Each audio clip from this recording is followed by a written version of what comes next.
सो देखिए plane angle क्या होता है? The plane angle is the angle subtended at the center of circle by an arc. Plane angle क्या होता है? Angle subtended at the center of circle by an arc is called plane angle.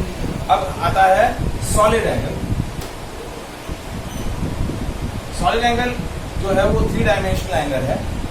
जब आपकी 3 dimensional figures रहते हैं, 3 dimensional objects रहते हैं, तो उन 3 dimensional objects की पर्टिकुलर सरफेस जो एंगल सबटेंड करती है वो एंगल क्या बोला जाता है? Solid angle. तो how can be define a solid angle?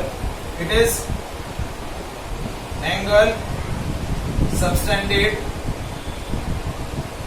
Eight centre of sphere by any of its surface. Sphere के सेंटर पर उसकी कोई पर्टिकुलर सरफेस जो एंगल सबटेंड करती है वो एंगल क्या बोला जाता है? Solid angle. जैसे देखिए स्फीयर आपका एक 3 डायमेंशनल फिगर है, लेकिन उसको यदि मुझे प्लेन शीट पे दिखाना है तो इस तरीके से सर्कल के फॉर्म में स्फीयर को मैं रिप्रेजेंट करूंगा. ठीक है. अब इस स्फीयर की मैंने एक पर्टिकुलर सरफेस सेलेक्ट करी, ये एक सरफेस सेलेक्ट करी. अब ये पर्टिकुलर सरफेस स्फीयर के सेंटर पे जो एंगल सबटेंड कर रही है, ये जो पर्टिकुलर सरफेस ये जो एंगल सबटेंड कर रही है सेंटर ऑफ स्फीयर पे, ये जो पॉइंट है वो क्या है? Centre of sphere. तो सेंटर ऑफ स्फीयर पे जो एंगल सबटेंड कर रही है ये एंगल क्या बोला जाता है? Solid angle. क्या बोला जाता है? Solid angle. ठीक है. सपोज ये स्मॉलर सरफेस जो है इसका सरफेस एरिया में क्या सेलेक्ट कर लूं? DA. क्या सेलेक्ट कर लूं? DA. तो सर्कल का सेंटर वो है, तो इस पर जो एंगल सबटेंड होगा उस एंगल को हम क्या बोलेंगे? D omega. और सर्कल जो आपका स्फीयर है, सॉरी स्फीयर के सेंटर से ये जो सरफेस की बाउंड्री है उसकी डिस्टेंस कितनी है? R. क्या है? R. तो how can we define a solid angle? Solid angle होता है D omega, that is equals to DA by R square. D omega is equals to DA by R square. यानी surface area divide by जो distance है, distance of surface from centre, उस distance का square. तो ये क्या बोला जाएगा? आपका सॉलिड एंगल.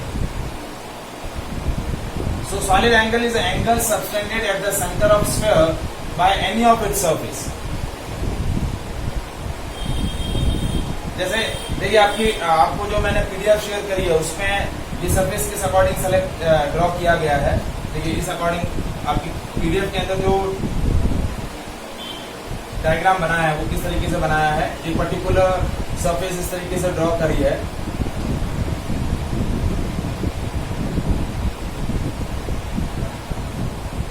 ठीक है.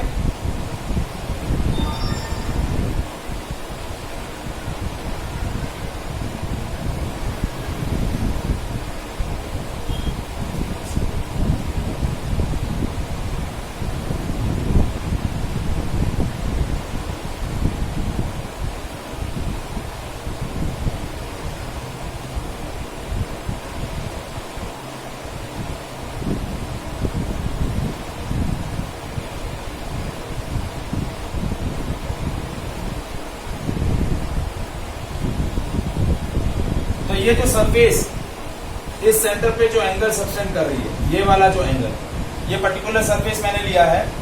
ये पर्टिकुलर सरफेस का सरफेस एरिया मैंने ले लिया DA, और ये जो एंगल सबटेंड कर रही है ये एंगल क्या होगा आपका? यस.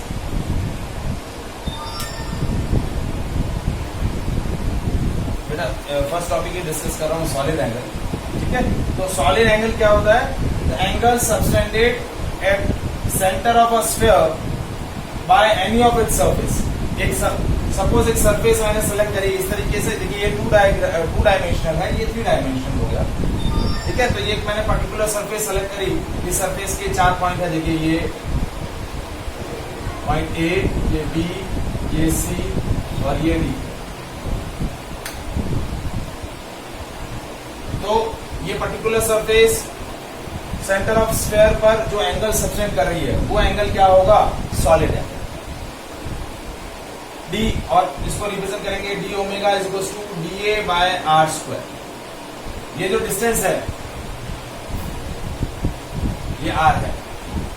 सेंटर ऑफ स्फीयर से जो आपकी सरफेस एरिया की जो डिस्टेंस है वो डिस्टेंस क्या है? आर। तो सॉलिड एंगल क्या होगा? Surface area of that particular surface divide by the square of the distance from the centre of sphere. तो that is called solid angle. अब सॉलिड एंगल का यूनिट क्या होता है?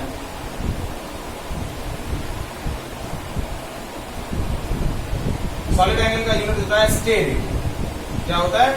Steradian. अब स्टेयर एरिया को कैसे डिफाइन करेंगे? How can we define one steradian?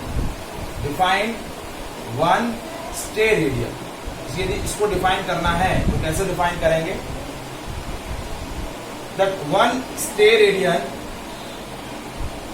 is angle subtended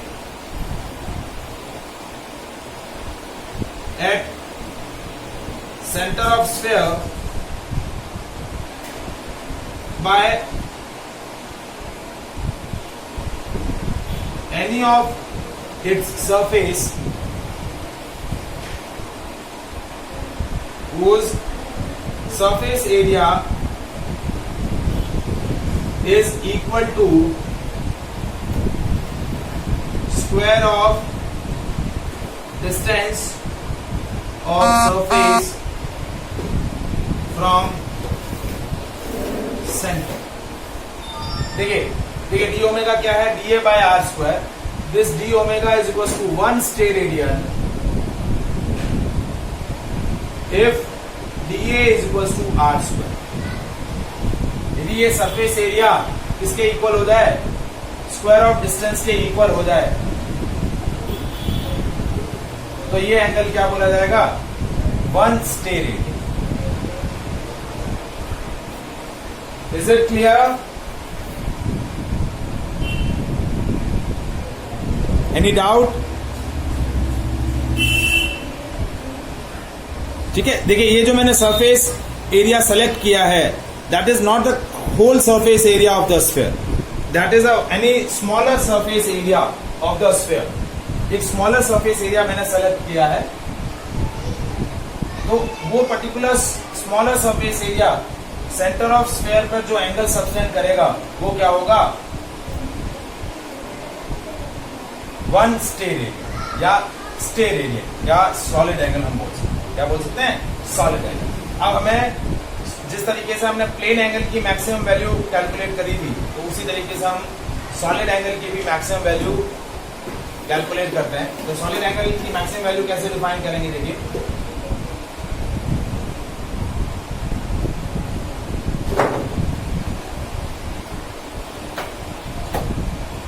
देखिए सॉलिड एंगल हमने क्या बोला? D A is equal to D omega is equal to D A by R square. D omega is equal to D A by R square. तो यदि आपका ये surface area maximum हो जाए and that maximum area is the surface area of whole sphere, surface area of whole sphere, इसकी value मैं ले लूं 4 पाई आर स्क्वायर। तो डी ओमेगा की मैक्सिमम वैल्यू क्या हो जाएगी? 4 pi r square upon r square. पूरा सरफेस मैं कंसीडर कर लूं स्क्वायर का तो जिसकी मैक्सिमम वैल्यू है 4 पाई आर स्क्वायर। तो आपकी सॉलिड एंगल की मैक्सिमम वैल्यू क्या हो जाएगी? 4 पाई स्टेयर। क्या हो जाएगी? 4 pi square. Is it clear?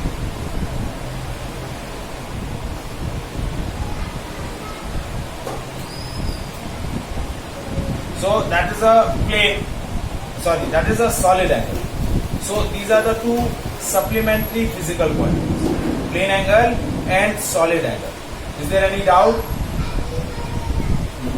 मैत्री, कृषा, प्रज्ञा,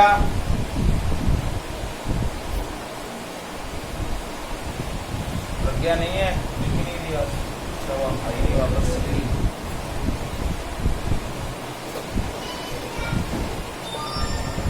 ठीक है, तो प्लेन एंगल, देखिए प्लेन एंगल जो है वो, यस एक सेकेंड, देखिए प्लेन एंगल क्या होता है? Angle subtended at the centre of circle by an arc. And solid angle क्या होगा?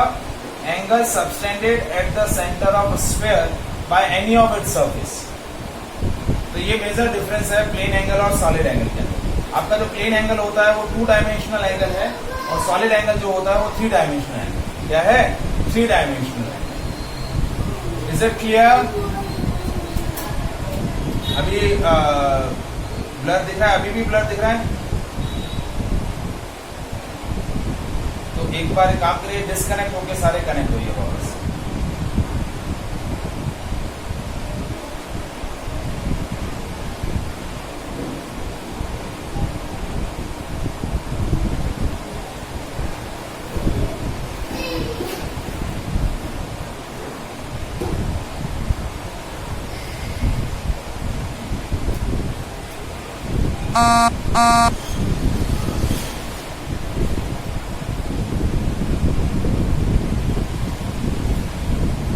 Now next topic is derived physical quantities.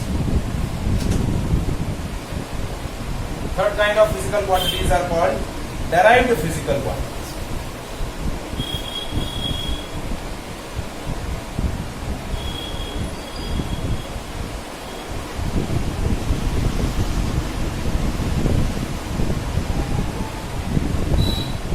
So those physical quantities which are derived from fundamental physical quantities and derived from other physical quantities.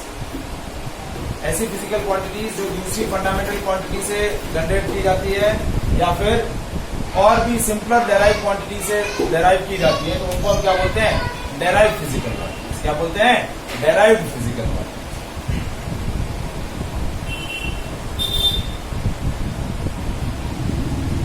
ठीक है, तो अब derive physical quantity में सबसे पहले देखिए, मैं सिंपल डेराइव फिजिकल क्वांटिटी ले रहा हूं, एरिया। तो सिंपल यदि हम एरिया मेजर करें, जैसे रेक्टेंगल का एरिया कंसीडर करें तो लेंथ इनटू ब्रेथ, तो एरिया का यूनिट क्या हो जाएगा? Metre square. क्या हो जाएगा? Metre square. फिर हम नेक्स्ट कंसीडर करें वॉल्यूम। तो वॉल्यूम यदि मैं किसी भी फिगर का कंसीडर करूं, जैसे क्यूबॉइड एरिया, तो L into B into H. तो लेंथ भी यदि लेंथ का ऐसा यूनिट मीटर, ब्रेथ का भी ऐसा यूनिट मीटर और हाइट का भी ऐसा यूनिट मीटर, तो इसका यूनिट क्या हो जाएगा? क्यूबिक मीटर या metre cube. That I am taking ऐसा यूनिट, जो भी मैं यहाँ ले रहा हूँ वो क्या ले रहा हूँ? ऐसा यूनिट ले रहा हूँ। क्या ले रहा हूँ? ऐसा यूनिट। चालू होती है।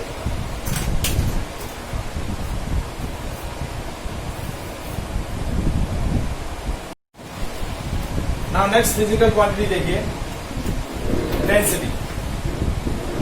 नेक्स्ट डेराइव्ड फिजिकल क्वांटिटी है आपकी डेंसिटी। तो डेंसिटी को कैसे लिखेंगे? मास पर यूनिट वॉल्यूम। तो इसका ऐसा यूनिट क्या हो जाएगा? मास का केजी और वॉल्यूम का मीटर। तो इसका ऐसा यूनिट हो जाएगा केजी पर मीटर। क्या हो जाएगा? केजी पर मीटर।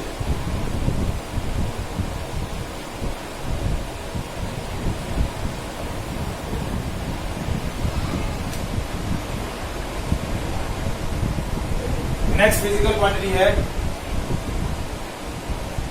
जैसे आप ले लो डिस्टेंस और डिस्प्लेसमेंट। तो डिस्टेंस और डिस्प्लेसमेंट जो है वो एक तरीके से लेंथ की होती है, ठीक है। तो इसका यूनिट क्या हो जाएगा? मीटर।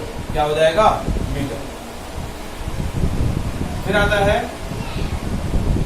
स्पीड और वेलोसिटी। तो स्पीड क्या होता है? डिस्टेंस अपॉन टाइम, और वेलोसिटी होती है डिस्प्लेसमेंट अपॉन टाइम।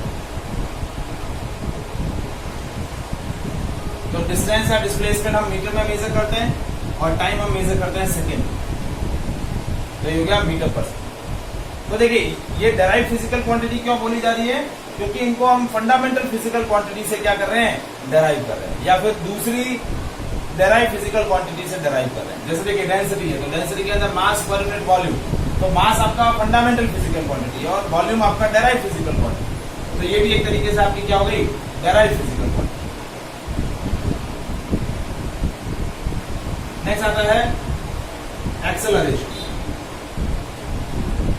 एक्सेलरेशन होता है change in velocity upon time taken. क्या होता है, change in velocity upon time, ये रेशियो क्या बोला जाता है, एक्सेलरेशन। तो चेंज इन वेलोसिटी हम किस में मेजर करते हैं, देखिए वेलोसिटी मेजर किया जाता है मीटर पर सेकेंड, मीटर पर सेकेंड डिवाइड बाय सेकेंड। तो ये हो जाएगा मीटर पर सेकेंड स्क्वायर। क्या हो जाएगा, मीटर पर सेकेंड स्क्वायर।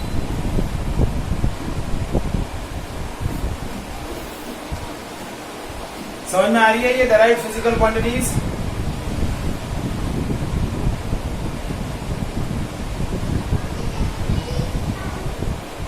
कृषा मैत्री आपको समझ में आ रही है,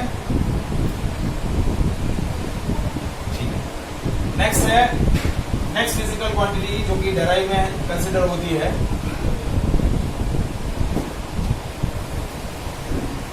फोर्स। कौन सी है, फोर्स। तो फोर्स क्या हुआ, मास इंटू एक्सेलरेशन।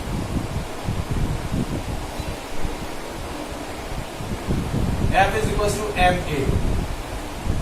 तो देखिए इसका ऐसा यूनिट क्या हो जाएगा, देखिए मास का यूनिट होता है kg और एक्सेलरेशन का अभी हमने डिस्कस किया मीटर पर सेकेंड स्क्वायर।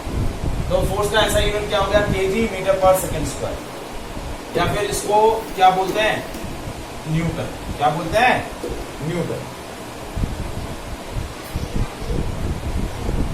kg मीटर पर सेकेंड स्क्वायर या फिर Newton.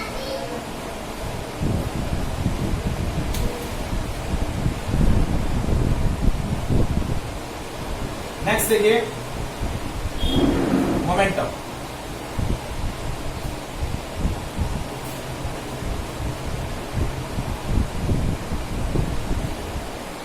P is equals to mv, mass into velocity, that is called momentum। तो इसका यूनिट क्या होगा, kg मीटर पर सेकेंड। मास इंटू वेलोसिटी, ये हो जाएगा मोमेंटम। तो इसका ऐसा यूनिट क्या हो जाएगा, kg मीटर पर सेकेंड। देखिए ये जितनी भी फिजिकल क्वांटिटीज हम डिस्कस कर रहे हैं, आगे लेटर ऑन चैप्टर्स जो आएंगे उसमें हम ये सारी physical quantities one by one पढ़ेंगे, लेकिन इस चैप्टर के लिए जितनी एसेंशियल है वो मैं सारी आपको बता दे रहा हूँ। इन सारी फिजिकल क्वांटिटीज की यूनिट्स को आपको लर्न करना है। आगे हम टॉपिक पढ़ेंगे डायमेंशन और डायमेंशन फॉर्मूला, उसमें भी ये सारी फिजिकल क्वांटिटीज को आपको लर्न करना है, उनकी डायमेंशंस भी लर्न होनी चाहिए। नेक्स्ट आता है एनर्जी, या फिर हम बोल सकते हैं वर्क, या फिर पहले वर्क। तो वर्क हो गया फोर्स इंटू डिस्प्लेसमेंट।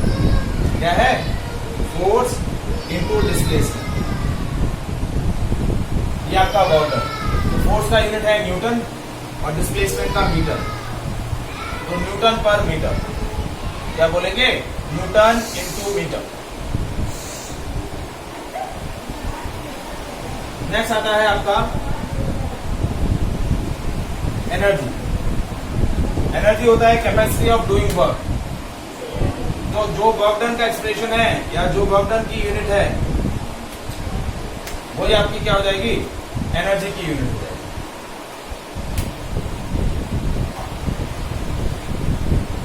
और देखिए ये जो न्यूटन पर मीटर है, जैसे वर्क डन है, तो न्यूटन इंटू मीटर को हम क्या बोलते हैं, जूल। क्या बोलते हैं, जूल। तो वर्क का जो एनर्जी होती, वर्क का जो यूनिट हो जाएगा वो या तो जूल या फिर न्यूटन इंटू मीटर। इसी तरीके से एनर्जी का भी यूनिट न्यूटन इंटू मीटर या फिर जूल। तो नॉर्मली हम जूल नहीं बोलते हैं, जैसे फोर्स के लिए हम क्या बोलते हैं, न्यूटन है, उसी तरीके से वर्क और एनर्जी के लिए यूनिट क्या है, जूल। क्या है, जूल। Is it clear? ठीक है। नेक्स्ट आपकी फिजिकल क्वांटिटी आती है power.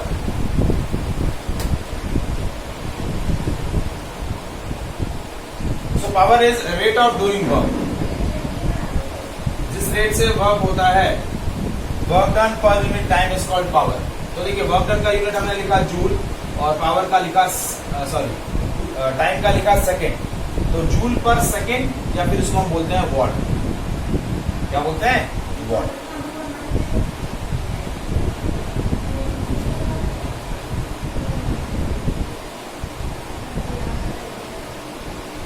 Power is equal to work done per unit time, इसको बोलेंगे जूल पर सेकेंड या फिर वॉट।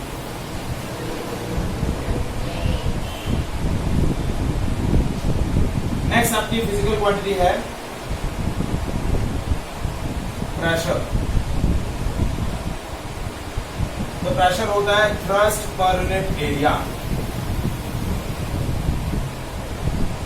यानी फोर्स पर यूनिट एरिया। तो इसकी देखिए फोर्स का यूनिट है न्यूटन और एरिया का मीटर स्क्वायर। तो न्यूटन पर मीटर स्क्वायर या फिर इसको हम बोलते हैं पास्कल। क्या बोलते हैं, pascal. Newton per metre square या फिर pascal, that is called pressure.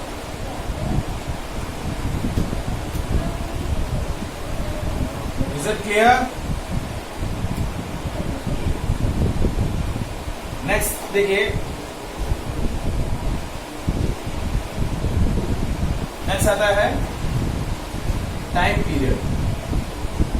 देखिए अभी तक मैं वही डिस्कस कर रहा हूँ फिजिकल क्वांटिटी जो आपने 9th और 10th स्टैंडर्ड में पढ़ी हुई है। तो टाइम पीरियड क्या होता है, the time complete by wave to complete one oscillation. Time required by wave to complete one oscillation is called time period. तो टाइम पीरियड का यूनिट क्या होगा, सेकेंड।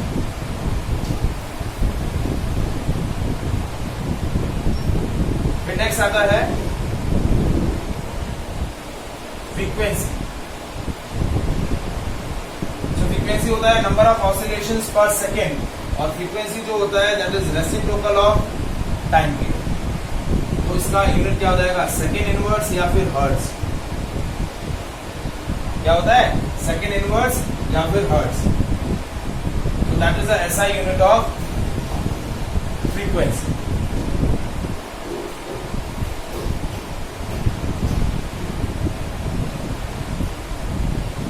आया समझ में यहां तक? ठीक है। नेक्स्ट आपका है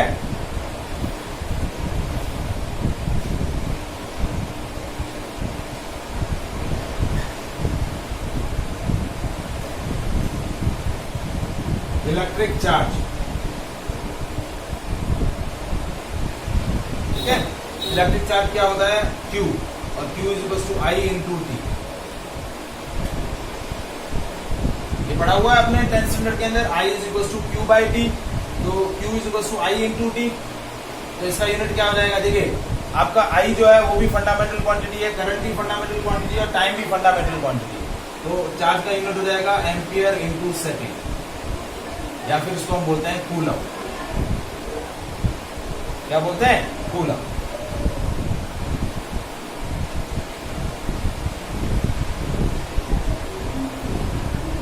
फिर नेक्स्ट पॉइंट आता है, नेक्स्ट फिजिकल क्वांटिटी आती है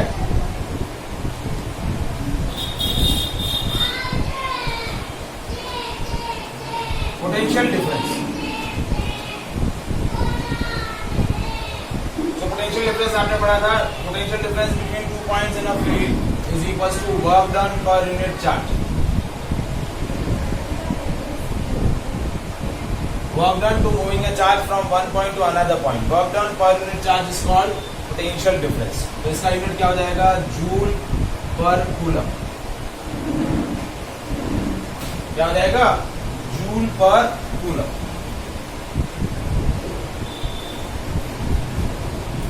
फिर आता है रेजिस्टेंस।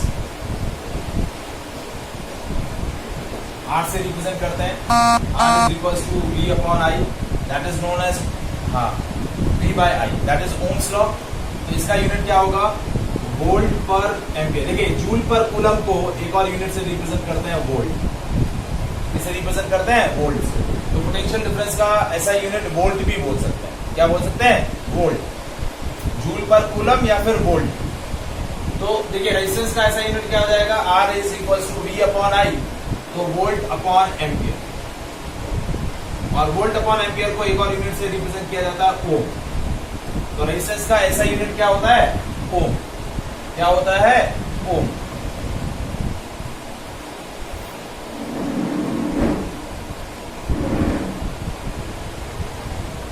ठीक है।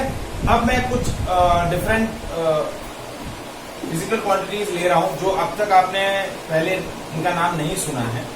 अब 11th में ये सारी फिजिकल क्वांटिटीज आपको सुनने को मिलेगी। तो पहला उसमें फिजिकल क्वांटिटी है stress.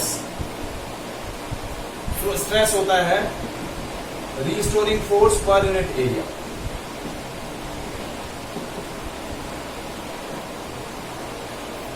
Restoring force per unit area. तो इसका यूनिट क्या होता है? न्यूटन पर मीटर स्क्वायर या फिर पास्कल।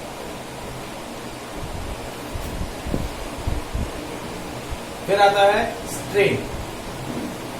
स्ट्रेन क्या होता है? Change in dimension upon original dimension.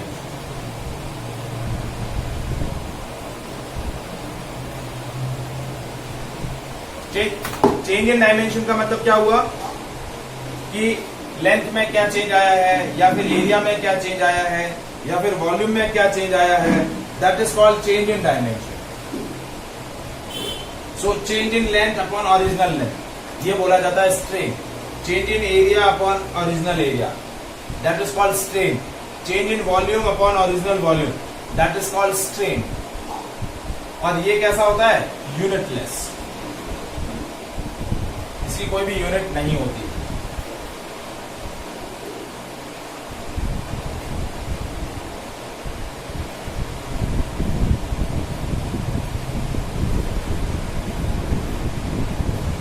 ठीक है। उसके बाद आता है सरफेस टेंशन। सरफेस टेंशन होता है force per unit length. Force acting on a unit length is called surface tension. तो इसका यूनिट हो जाएगा newton per metre. Newton divide by metre, क्योंकि फोर्स के लिए न्यूटन और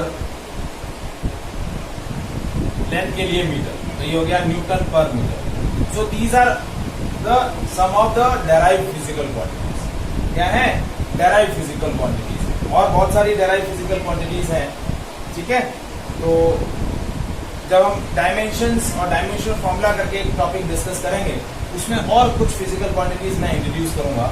अभी तक आपको 20 डेराइव्ड फिजिकल क्वांटिटीज को लर्न करना है। ये जो मैं 20 डेराइव्ड फिजिकल क्वांटिटीज लिखी हैं, उनको आपको क्या करना है? लर्न करना है, और अच्छे से लर्न करना है। इंपॉर्टेंट है, क्योंकि आपका जो चैप्टर का एक सेक्शन है dimension analysis, application of dimension analysis, वो पूरा का पूरा इसी सेक्शन पे डिपेंड है। यदि आपको यूनिट या डायमेंशन नहीं आएगी तो आप उसके क्वेश्चंस नहीं कर पाओगे।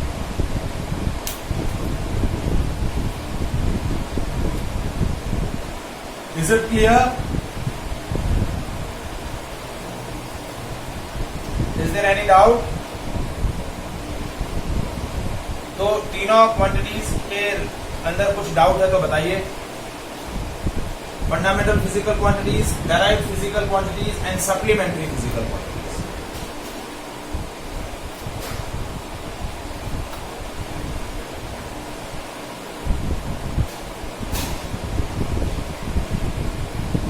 अब नेक्स्ट पॉइंट है हमारा dimension formula and dimension equation. Dimension formula and dimensional equation.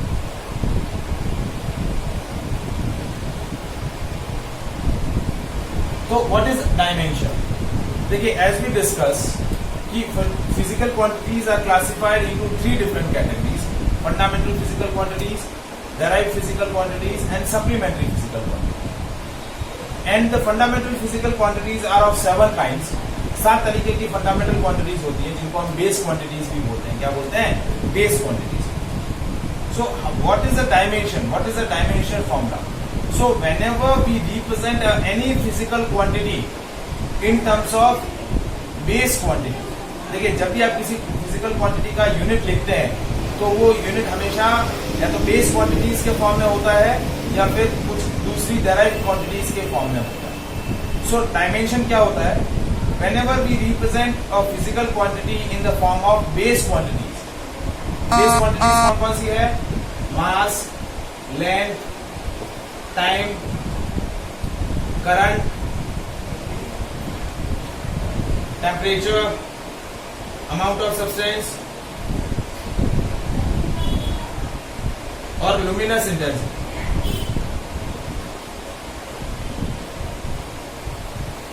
मास के लिए कैपिटल एम, लेंथ के लिए कैपिटल एल, टाइम के लिए कैपिटल टी, करंट के लिए ए, टेम्परेचर के लिए थीटा, अमाउंट ऑफ सब्सटेंस के लिए मोल यानी एन, और इंटेंसिटी के लिए, लुमिनस इंटेंसिटी के लिए आई.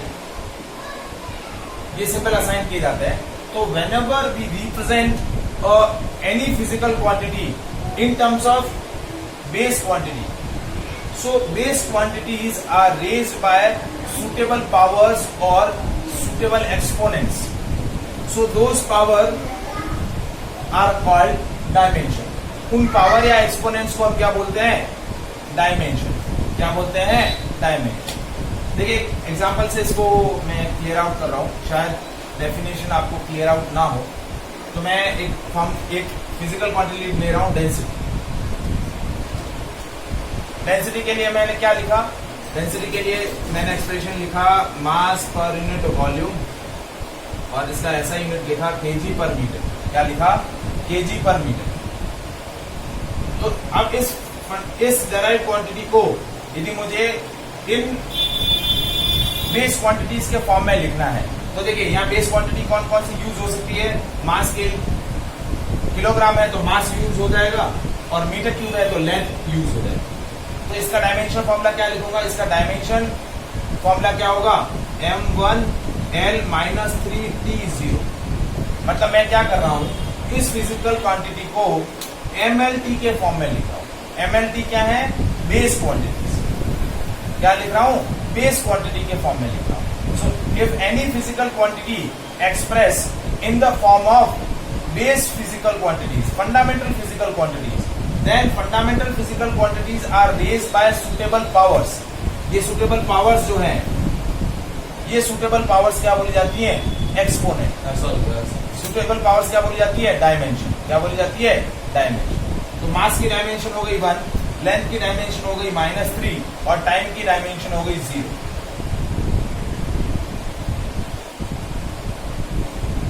So how can we define dimension?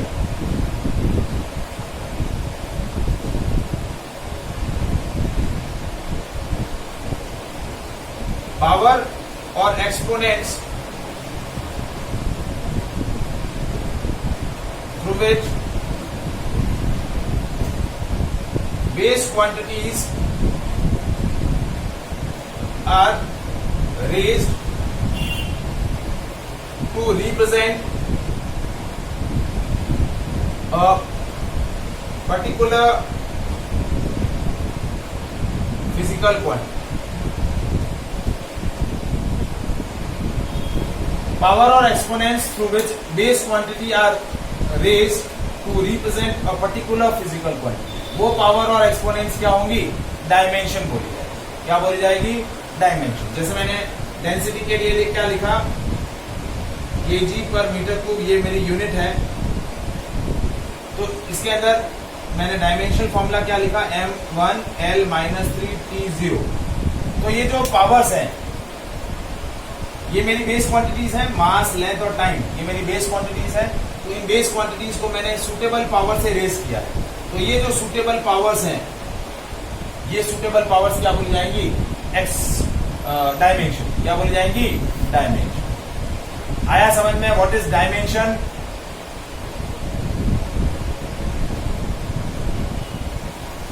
मैत्री, कृषा, आपको समझ में आया क्या होती है डायमेंशन? अब आता है डायमेंशनल फॉर्मूला। इसी को हम क्या बोलते हैं? Dimensional formula.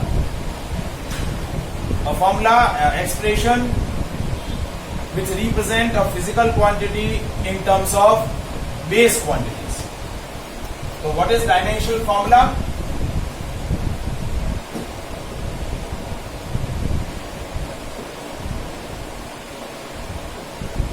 Or expression which represent a physical quantity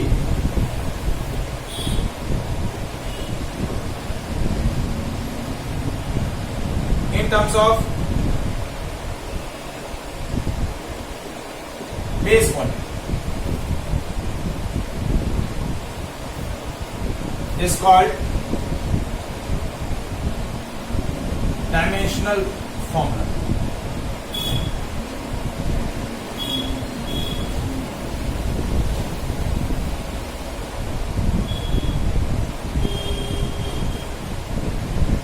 third definition है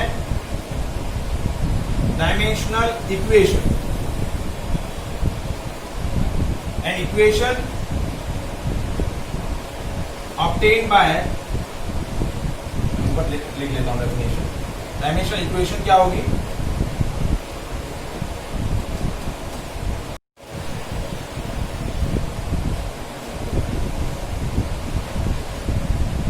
N equation obtained by equating dimensional formula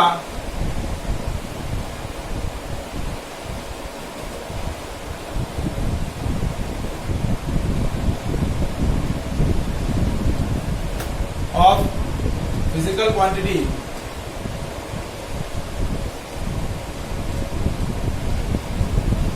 an equation obtained by equating dimensional formula of a physical quantity with the physical quantity।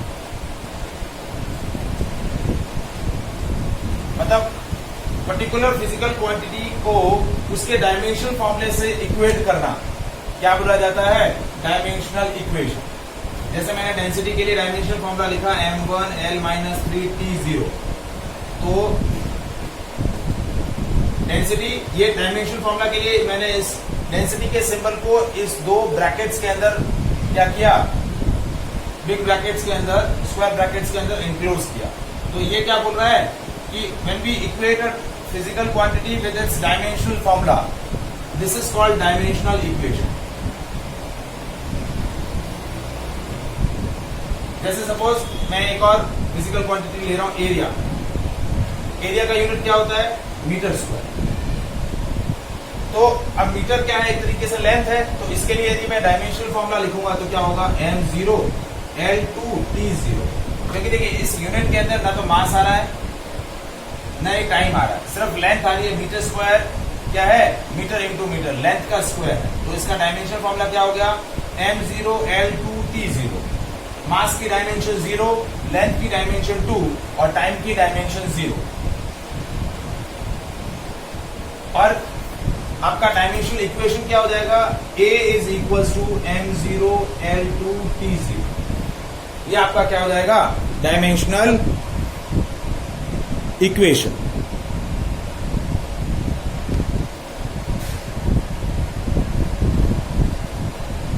So is it clear? मैंने तीन terms, different terms बताई, dimension, dimensional formula and dimensional equation. When we represent a physical quantity in terms of base quantity, then base quantities are raised by suitable powers. So those suitable powers are known as dimension. An expression which represent a physical quantity in terms of base quantity, that expression is called dimensional formula. And when we equate a dimensional formula with the physical quantity, we will get a dimensional equation. Is it clear?